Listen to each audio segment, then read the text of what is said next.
Welcome back to the Nobody Cares podcast. I don't care. Don't care at all. This guy doesn't care. I'm Casey Peterson. I'm Johnny Andrews. Whoop. I'm Mike Frazier. Man, we're about to get this thing down. One day we're going to get it. Our production quality is definitely headed up. It can only go up from here. Set a low bar. I think it's a good thing. Never fail to impress after the fact. So today we're talking about voice shopping. Mike, you ever buy anything from one of your voice assistants? I bought batteries from Alexa, Amazon. Yeah, how'd that go for you? It went pretty smooth. At the time, though, I did not specify what type of batteries. I just wanted to see what they'd ship me, and they were Amazon batteries, and it was pretty seamless. I was pretty impressed. My wife is convinced that Amazon batteries do not last as long as brand name batteries. Yeah, I don't They're know. a lot cheaper though. I haven't really seen any performance difference, but she's got in her mind that she needs Duracell or something, I guess. That's some good advertising right there. Yeah. That you just believe that it works better. Yeah. I just copper top. Damn Energizer Bunny keeps in my head. But what Energizer, I guess the name is in the character. Yeah.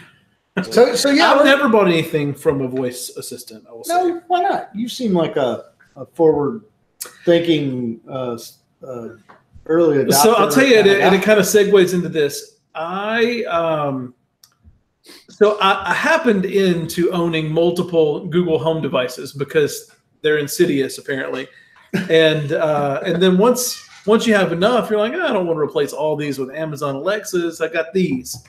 At one point, although it apparently dissolved a few months ago before resurging now, Google and Walmart had a little thing where you could go to you could set up a connection between Google Express shopping, I think is what it was called, and with Walmart, and some things you could buy from Walmart.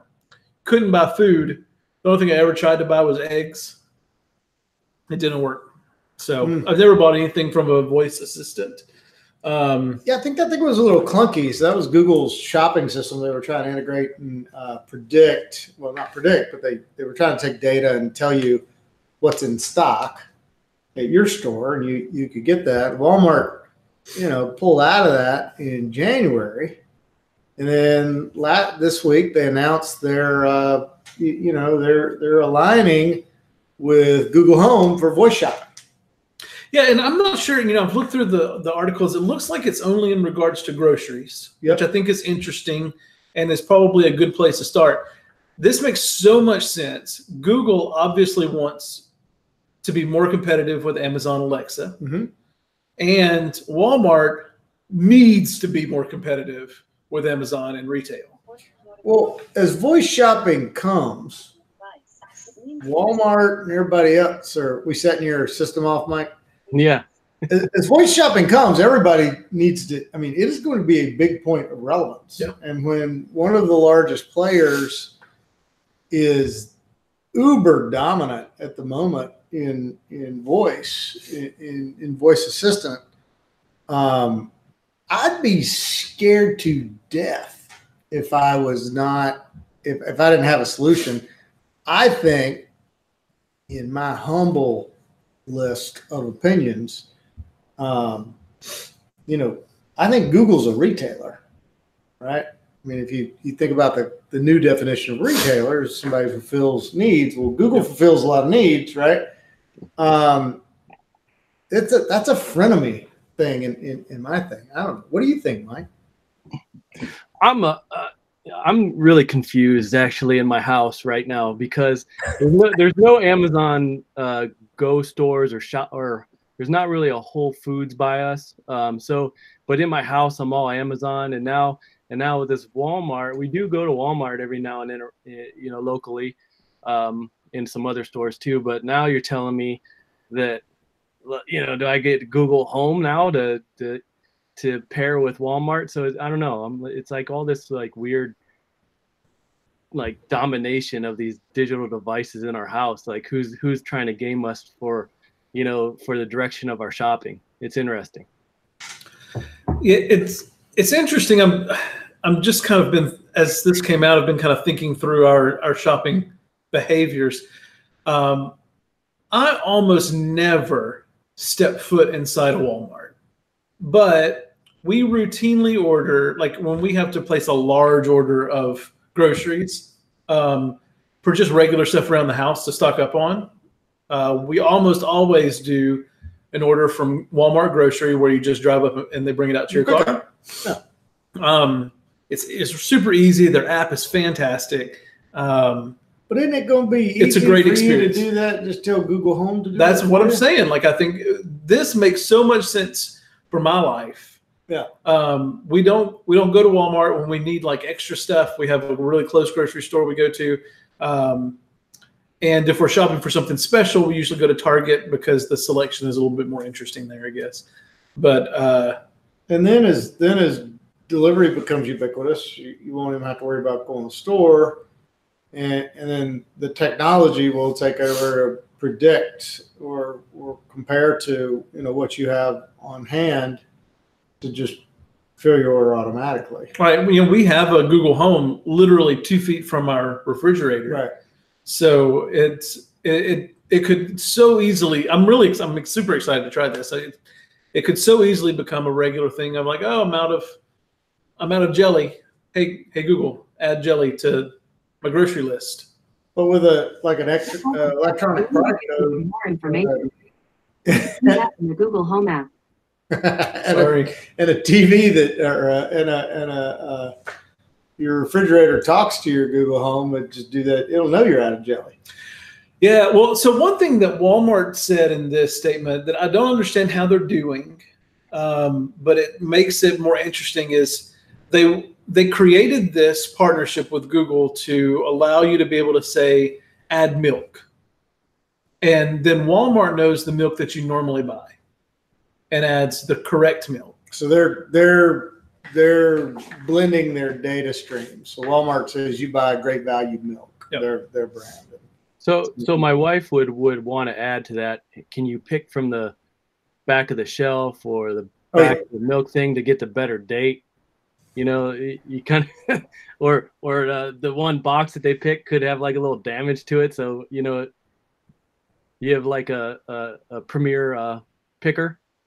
Have you ever done the grocery pickup at Walmart? I have not, just because of that fact. She's like, well, I like to pick, I like to pick her own stuff. Yeah. Yeah. No, I'm not. I think we have maybe once or twice been disappointed with the quality of, or the expiration date on fresh produce typically. But you can, so at our Walmart, I didn't realize this till the last time we went, and we got a little thank you note from the staff there. It's not people who do other things. There are people professional pickers. Yeah, this is their only job. Yeah, they pick groceries for people, and they really take. I think not only do they take pride in it, but they also, if people decide that I get junk stuff whenever I get Walmart people to pick stuff for me, then that'll kill it. Yeah, they'll be done. And so they sent out us a really nice handwritten note the last time we bought it. Thank you so much for being a repeat Walmart pickup customer. This is our only job. They basically wrote it all out. This is our only job. We really want to make sure we always get everything right for you. We get you the best quality stuff. So they're taking that, at least at our Walmart, which is a pretty ghetto Walmart. They're taking it pretty seriously. What a cool opportunity to build a relationship with a customer too, right? Because that's how you gave me an idea. So Mike Shannon, my wife is I think she's aligned with your wife. She's like, no, I'm gonna have somebody pick my green peppers out for me, and they're not gonna get the good ones, or they're not gonna get the ripe avocados. And I'm like, well, you're not a professional avocado picker. Right? Like, they might actually be better than they may be picking avocados. You know what? I wonder if some training has happened at Walmart recently, because the last time I went there, which admittedly isn't often that I go in, the checkout person, I'm just remembering this, said, "Oh, hey, can you pass me those waffles or whatever it was?" I know I always like to make sure that the cold stuff stays together and the non-cold stuff, which is a really ticky thing that my wife has. She's very particular with the way she lays things out on the conveyor belt. Yes. Because she wants the cold stuff to get back together, and she wants the not cold stuff to get back together. We go like light to heavy or whatever the order is. Yeah, and no one's ever said that to us before, but they were really taking a lot of care. Interesting. Yeah. Well, I mean, that's your value now, right? If you're Walmart, Target, whoever, your value over just pure online is that. Right. Right. So you've got to be focused on that, I think. We have a local Walmart story brewing up here in the local papers because our Walmart just got rid of all the Walmart greeters, and people are pissed. Like they missed that old man or old woman, I forget whatever their names were, but there's a lot of people locally that are a little upset about that. I wonder. So the Walmart greeters have function beyond just greeting people. I mean, they're a shrinkage. Well, yeah. Do you know the story behind greeters? No.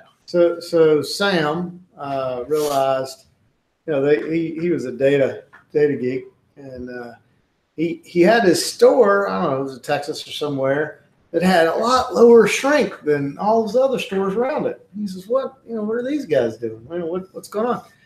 And they had this older gentleman at the event, whatever. And what they realized was shrink was less because they think that people felt bad about stealing from Joe when he greeted you coming in the store. I don't know the data behind that, if that's actually true, but he rolled out greeters to all his stores based on that, and shrink went down.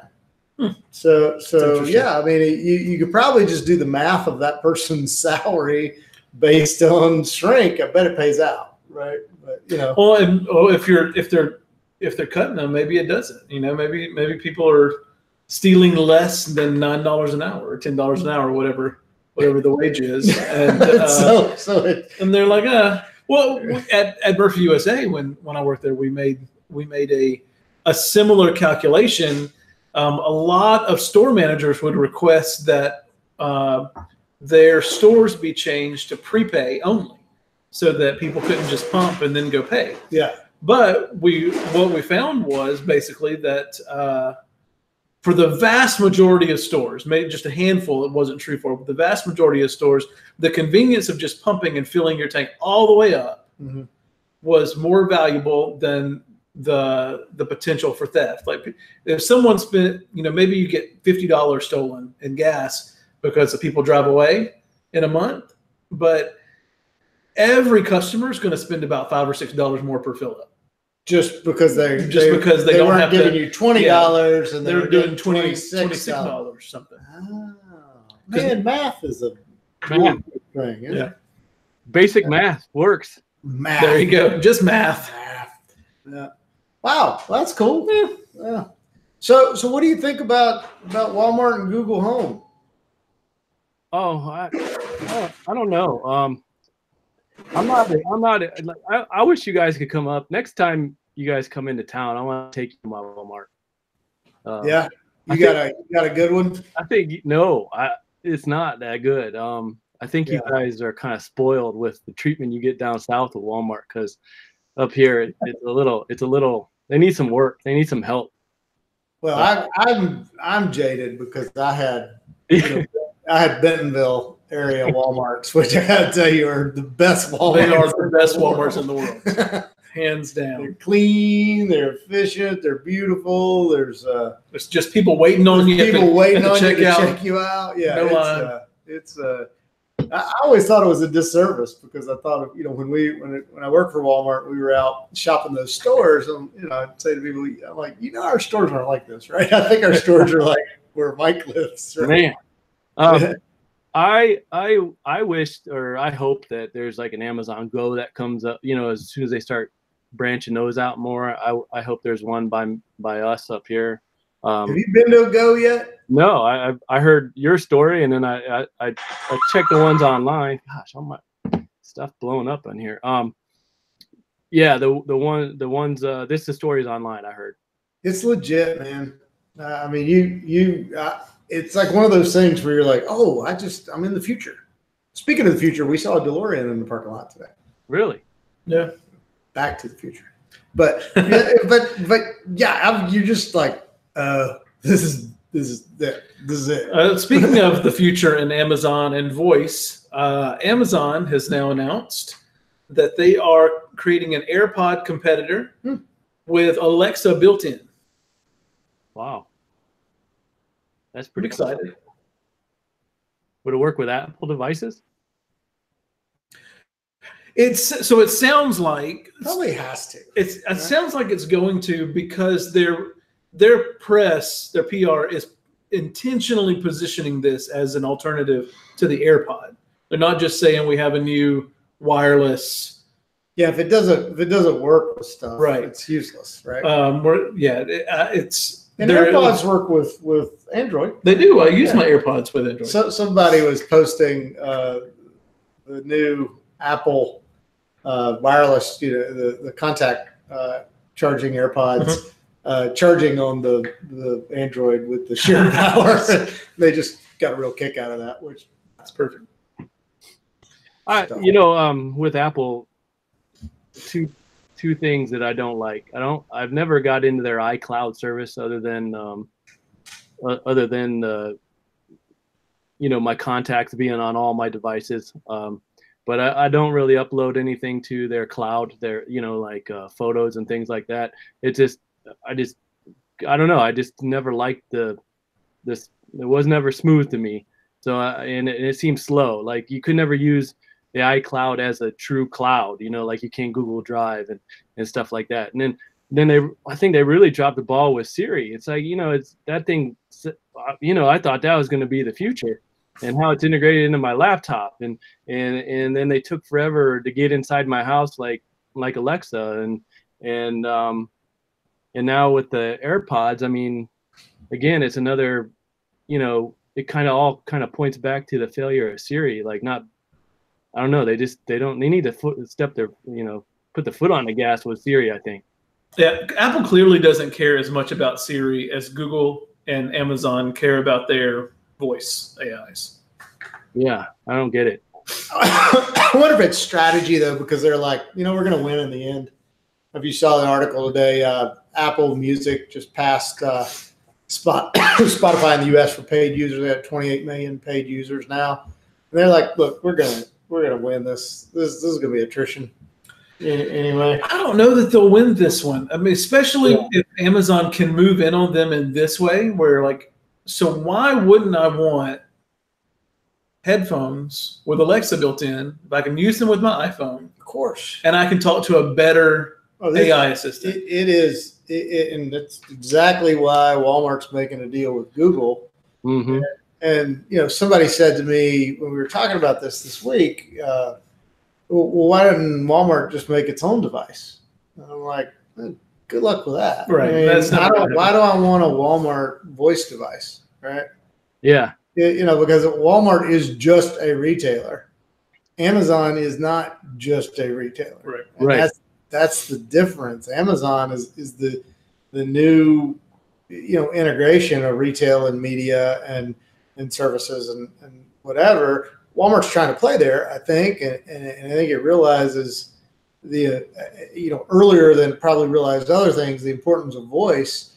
But man, everything's gonna be voice driven. I got a new car late last year, and I use the Siri cup holder method. Mm-hmm. My phone is sitting in my cup holder, and I can control everything in the car with Siri. My music, who I call, all of that stuff, and it's just super easy. But I don't do anything. I get in the car, I put my phone's already primed to connect, and when I put it in, it works. But I don't care if that's Alexa really or whatever. Well, I was telling John at lunch, one of the main reasons that but one of the big reasons that I swapped to Android recently was because the Google Assistant is so much better than Siri. I can do so much more with it. It understands what I'm saying so much better, and but it integrates with so many other things. It's not as good as Alexa, though, right? I don't think so, but in some things that it does, it's fantastic. Okay, and it's maybe better than Alexa. I mean, it's integration with Google Calendar. Obviously, I can get information about my day and the commute and all that just by asking it. Yeah. I mean, I think Google and Alexa are pretty even, but and so I think Amazon continues to impress me with the way they get into a market. I think this is such a big deal for Apple, because if Amazon takes away Siri from Apple, then who cares if there's an Amazon phone or not? I mean, I'm sure they'd like to have one, but at the end of the day, if I'm using Alexa to interact with my iPhone and I can order Amazon stuff, then and that's the competitive kind of strategy. Matrix right now is devices. As much attention is applied to them, probably don't matter, right? I mean, and that's where Apple plays. It says, look, devices are great and ours cost a lot of money. We make a lot of money on them, but we're gonna win because we've got you on a complete platform, right? And you can see Google Play in there, and then you wonder how Amazon plays. So. That's interesting. Maybe on the next iPhone, you can pick who you want your digital assistant to be, whether it's Alexa, Google, or Siri. Wonder if they would ever do that. Do you know anybody that's got the Facebook device? No. I remember when they ran like a Super Bowl ad for that thing or something. I'm like, this is stupid. That thing scares me. Dude, I'm not giving Zuck anything. No. You kiss my ass. Of all the... Sorry. Right before I call, I literally just told John, I'm not sure that he doesn't belong in jail. No, he's evil. He is not a good person. Oh. I got a good Amazon story to show you the power of Amazon. I work with a lot of independent book authors. And they converted their Create Space to it's all under one umbrella now, Kindle Direct. And so we did a small run of 200 books, and they originally told me that it would probably be delivered around April 9th or April 10th or something like that, standard shipping. And so I told the author, and they were kind of a little, because they wanted them like April 8th. And I'm like, well, do you want to? Then obviously the shipping increase really skyrockets, and they're like, no, it's okay, we'll be all right. So then they turn around. So then now I'm getting updates. Oh, you're gonna have them this weekend. Like, wow, that's like 5 days earlier than what they originally projected.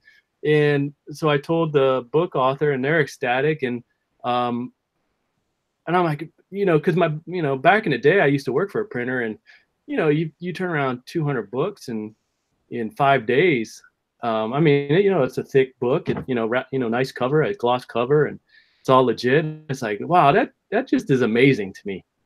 Under promise, over delivered, executed complete. Because you're right, man. I order stuff from Amazon. I never pay for expedited shipping. It's like, it'll be here, whatever. It's always like super early, right? Sometimes like the next day. I'm like, holy shit. I don't know who prints the books for that program, but they're ass kickers, man. Whoever does that, man. Robots. Absolutely. All right. I think that's our time for today. Thank you, Mike, for joining us. Thank you all for watching us. Be sure to like and subscribe to us. Is that how you say that? Right. Subscribe to us. Right. Subscribe us. Whatever. Whichever. Right down below. We're still number one too. I just checked.